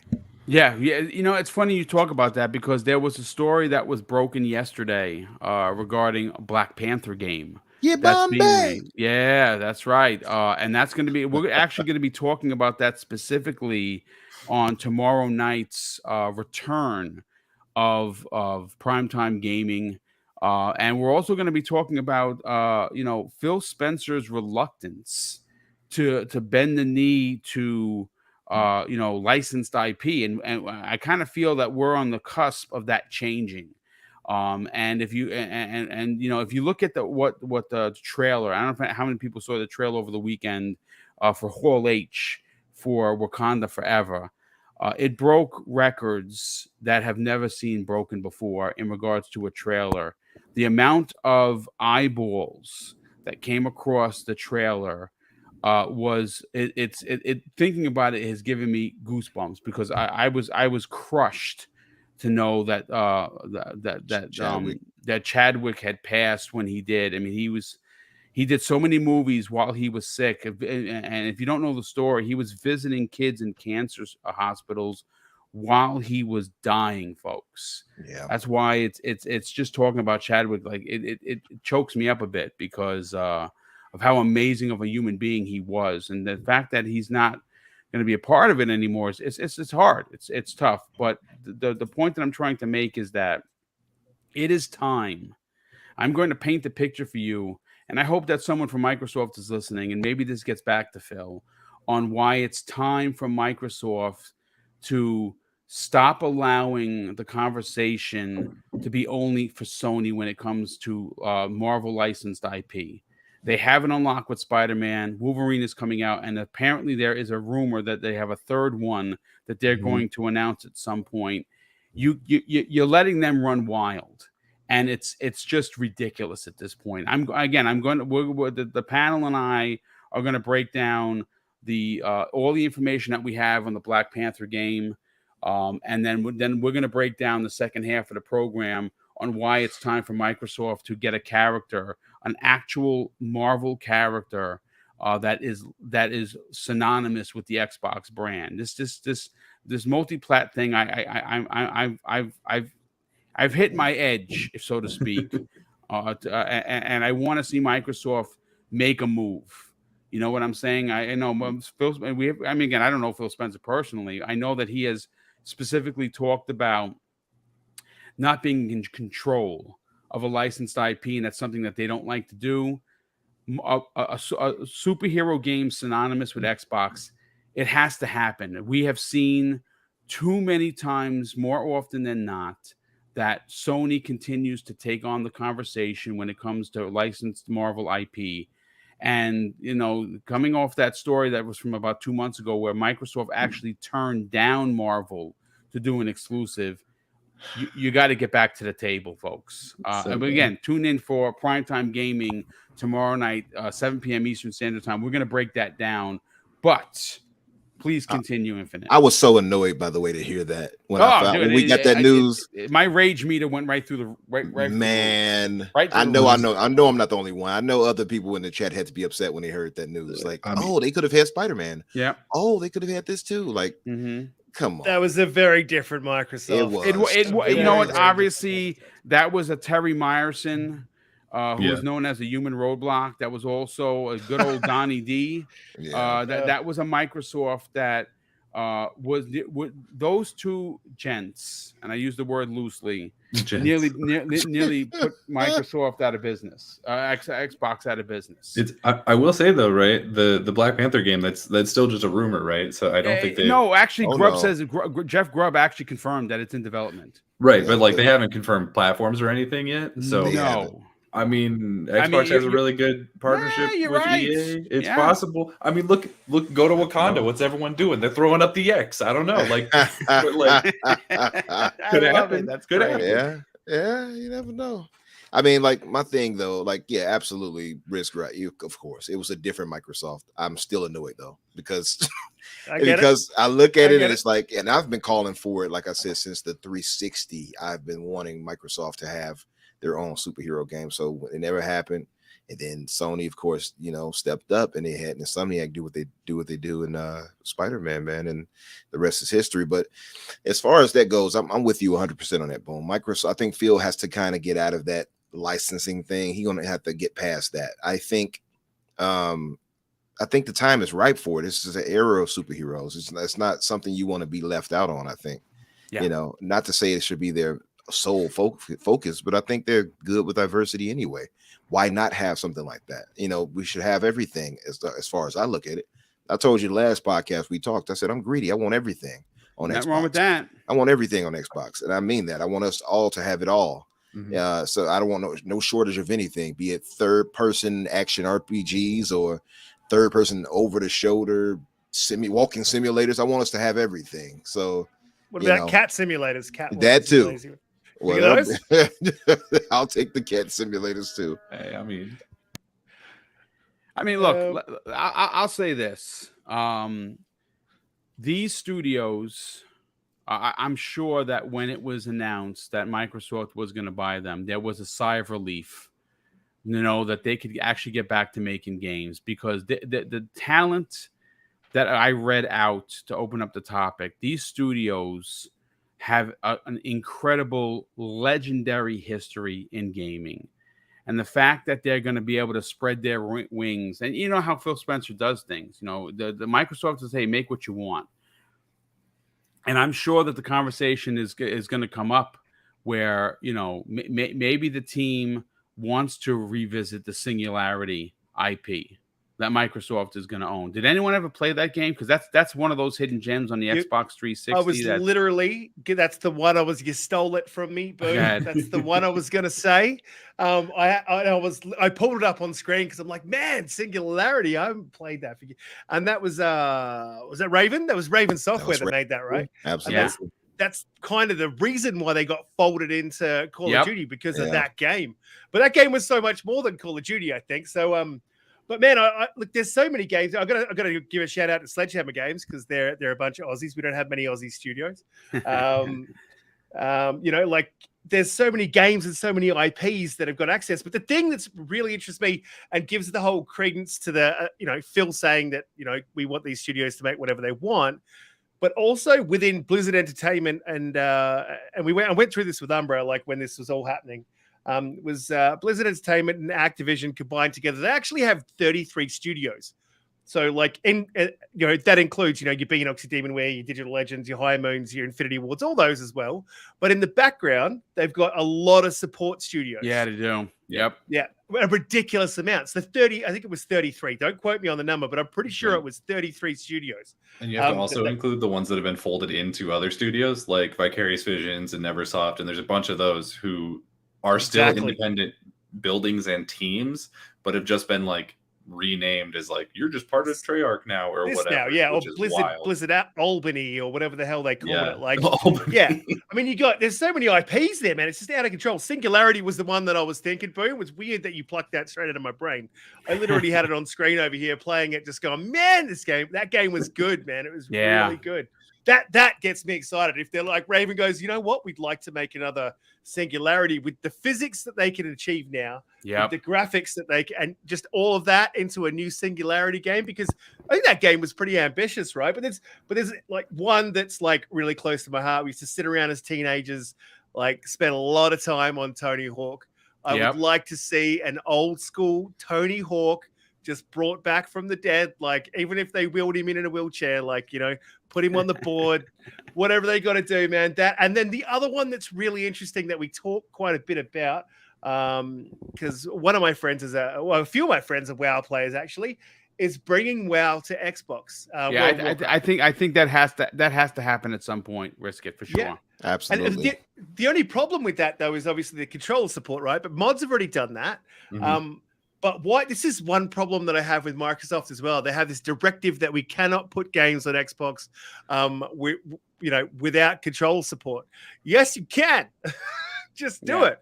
Like I want to play Age of Empires. I don't have a PC that can do it. I could probably make my PC do it, but I don't want to do it. I want to play it on Xbox, and I've got a keyboard and mouse that I plug into my Xbox, and I play RTSs on TTSs. Just bring them to Xbox. So they could do that. Like I reckon that could be done, I reckon, within the space of about a year. StarCraft, there's just so much there. And the other thing is, when you think about what's coming with this acquisition, and if it does land September, October, whatever, if it lands at the start or even the mid, it's going to land in 2023 or before. So we talk about how 2023 is going to be stacked, right? But it is going to be stacked. Like there's going to be so much first party stuff for us. It's out of control. It's unfortunate that we had to go through this drought, but this is honestly like, this gets me excited. This gets me jumping out of my chair. Like I'm sure that these developers are having conversations behind the scenes between themselves. Like, what are we going to make? Like, I would be. Microsoft is buying us. We're going to have an unlimited budget, which is probably not unlimited, but they're going to have a ridiculous amount of money to play with. So I just think it's really exciting. I can't pick one, but if I had to, Singularity is the one for sure. Yeah, I mean, there's a lot of stuff that Microsoft is going to come into control, especially in the IP aspect. But it's these studios, these particular 8 that I plucked from the plethora of studios that are going to be joining Xbox Game Studios, and that's an interesting take, because you talk about a lot of these support studios. I think that's something that Microsoft needs more of, to be honest with you. I think that we've seen Sony do this to great success with their single player games, where they do have a huge amount of sports studios that come in even well after the game is done to do the polishing. And I think Microsoft could learn a thing or three from that specifically. when you're talking about bringing all of these studios that were working, on Call of Duty and now going to be freed up. I think Risky, you're onto something where there are conversations happening probably right now of we're going to be owned by Microsoft. What do we want to do? Because I think there's going to be a point where people are going to be sitting there and not sure what to do. Who's to say that they haven't been? Because again, a lot of these studios were working on their own things before that they were tasked to help with Call of Duty. Maybe Activision at that point shelved a lot of their stuff, IPs that we don't know about, and they now could go and Microsoft, being the owner of Activision Blizzard, when the deal is done, could reinvest in these IPs. Hey, listen, I mean, look at Grounded, for instance. Grounded was being made well before Microsoft purchased Obsidian. And now, besides it being a huge success, it's getting its own animated series. Like there's a lot to be said about, smaller projects, passion projects from these teams that we don't know exist because they were shelved. So there's a lot of potential here. Daniel, let's get your opinion on this. What of the 8 studios that I have listed here, and what Umbra and Riskit have to say? What excites you the most? Which one of these studios jumps off the page? Normally I would probably have said Raven, but I think basically everyone already did. So I'll take the second shot, and I'll go straight for Toys for Bob. Yeah. It may not necessarily be like the most exciting games, like the huge game of the year type games, but Xbox now owns so many like really high value platformer IPs, and they, as far as we know, don't have anybody working on them. So I would honestly just say throw all of that at Toys for Bob and just be like, hey, you guys did a good job with that Crash game. You want to do maybe a Banjo, maybe a Conquer, maybe any of these other things? You want to get that done? Like, sure would be a shame if you had to do a new Conquer for us. Sure would be a shame, Toys for Bob, if you became one of the most popular studios under Xbox. That would be the worst. But I do want to say, I want to pour just a little bit of cold water on this because I want to make sure that people have their expectations in check. Not you guys, but like the chat. These things that we're talking about, like they aren't things that are going to happen immediately when the deal is done, right? Like this is going to take a while, like years, right? It's going to be that sort of thing where the deal's going to go through and there's still going to be problems that happen at Activision Blizzard. Like that's not something that goes away overnight. Right. And I already know that there's going to be a Kotaku article. There's going to be all these articles talking about how, oh, hey, Xbox bought this ABK and it's still having problems. And it'll be like less than a year after the deal went through. And it's like, yeah, of course it is. Like, this is an ingrained problem. You know how long it took to power wash that playground? It's going to take about 10 times that long to power wash ABK, right? It's going to take a lot of work to do there, but I think that Phil's the man for it. Sorry to jump in. Oh no, you're right. Yeah, I completely agree. And it's going to be a while before we start getting the things that we really want from these teams, because theoretically they're not able to start on them until at the absolute earliest the first day that they're acquired by Microsoft, and more likely than not it's going to be 5-6 months after that. So I don't want to see people being like, they've owned Activision for 2 whole days, where's my Banjo game, right? Like, calm down. That's not gonna happen. You're making sense. But what I will say is that the thing that I'm so excited about is that, like, there are 10,000 employees at ABK. Yeah. And probably more than half of those are stuck working on Call of Duty. I cannot wait to see what those people have in their minds for other games, because you can't tell me that between those 10,000 people, or probably 5,000 people who are going to get pulled off, that none of them have a pitch for an exciting new IP.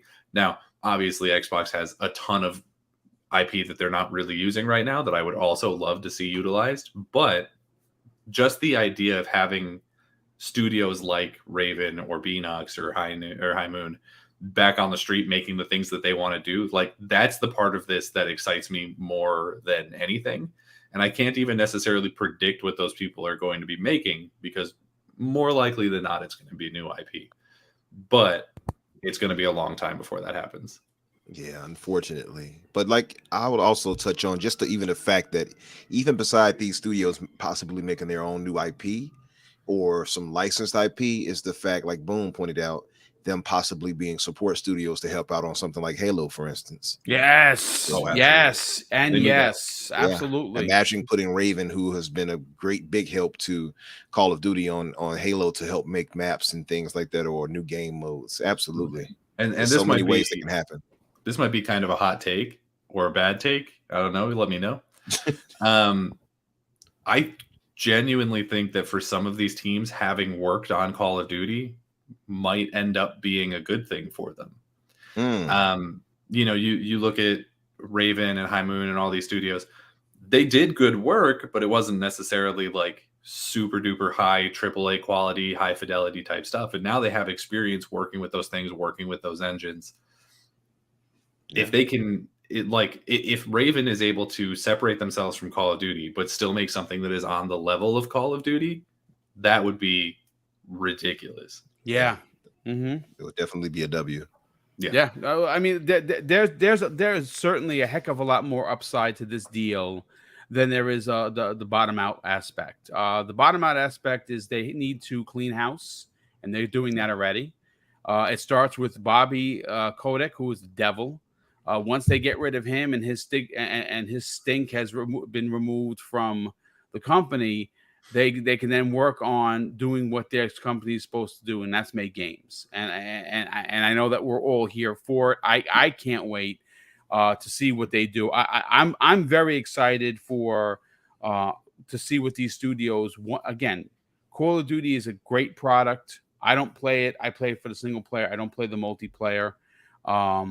Didn't buy the new Call of Duty. Definitely going to be buying this one this year, because obviously Modern Warfare 2 is legendary, and I love the remake of Modern Warfare 1, which was a masterpiece.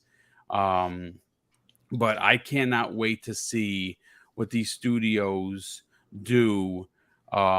Starting, obviously with next year, where there will not be no mainstream or mainline Call of Duty. They're taking a year off, and they're not really, because obviously Warzone 2 is supposed to be dropping, so they're going to be hard at work at that.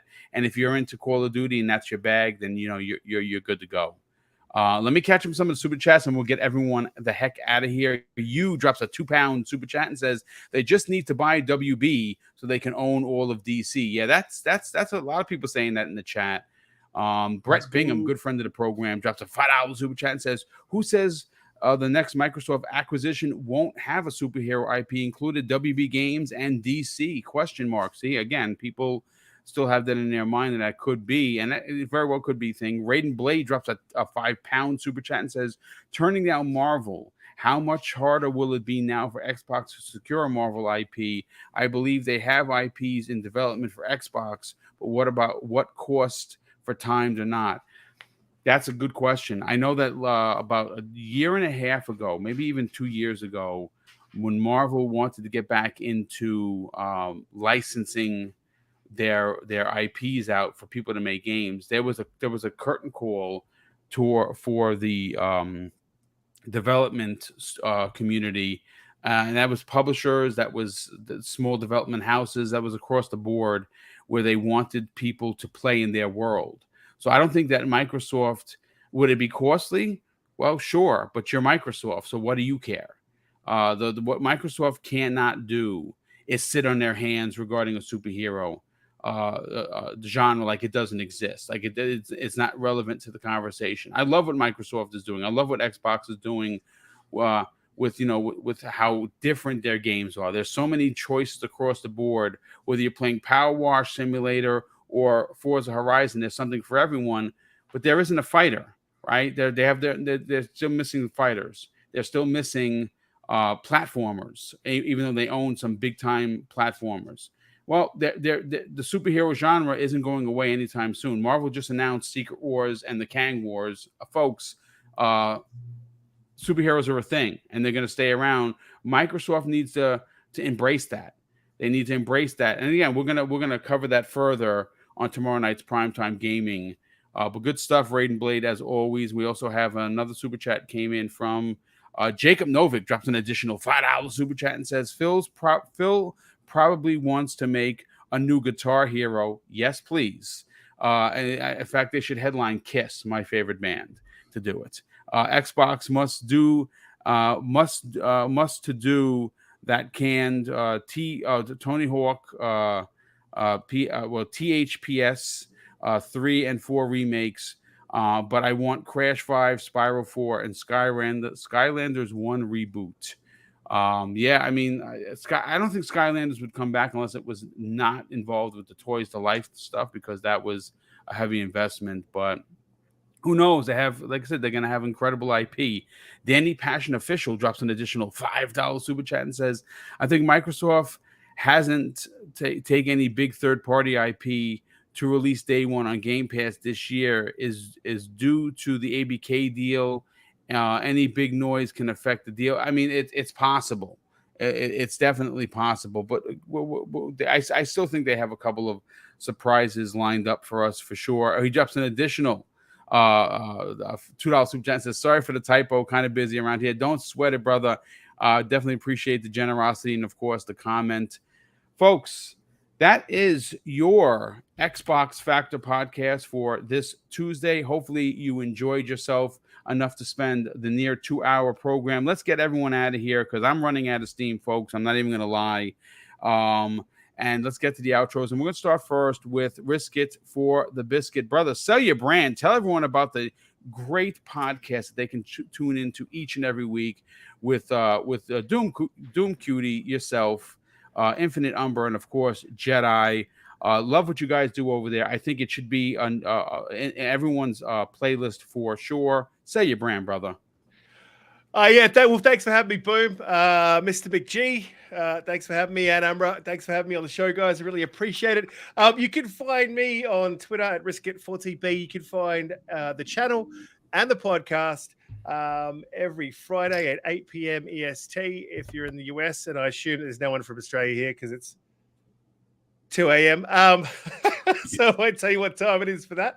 But yeah, just head over to look for Risk It for the Biscuit with my name. You see my name there with a 4 in it. Head over 8 p.m. EST. We have a pretty chilled out, laid back podcast, and we talk mostly positive news. Occasionally the odd negative thing will come up, but we have a blast over there. And once again, Boom, thanks for having me on the show, mate. Really appreciate it. It's been a great show. I had a great time. And your chat's amazing. Some of them made me laugh. Some of them surprised me, and they got some great takes in there. So thank you all. Oh, thank you, brother. Daniel McG, sell your brand, brother. Tell everyone where they can check out your YouTube channel, but more importantly, reach out to you on social media. Yeah, absolutely. So you can find me on Twitter at Daniel J. McG or on YouTube at Daniel McG. That's Daniel MCG.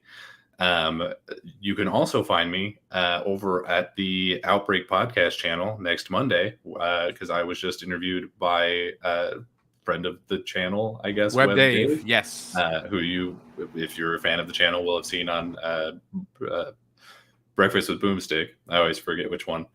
But the only other thing I want to say is give Angela Bassett an Oscar for that one line that she did in the Wakanda Forever trailer where she's talking about having lost her whole family. Had me in tears from a trailer. Yeah, man, that was emotional. That woman. That's all right. The flowers.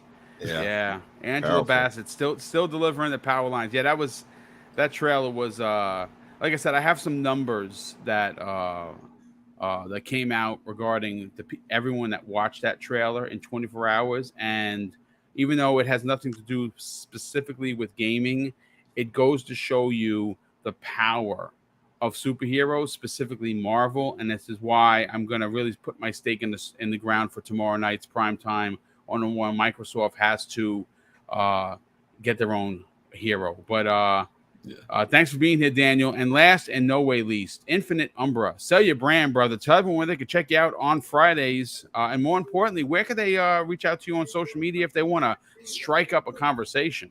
You guys can find me on Twitter under Umbra Infinite or Infinite Umbra. You'll find me one way or another.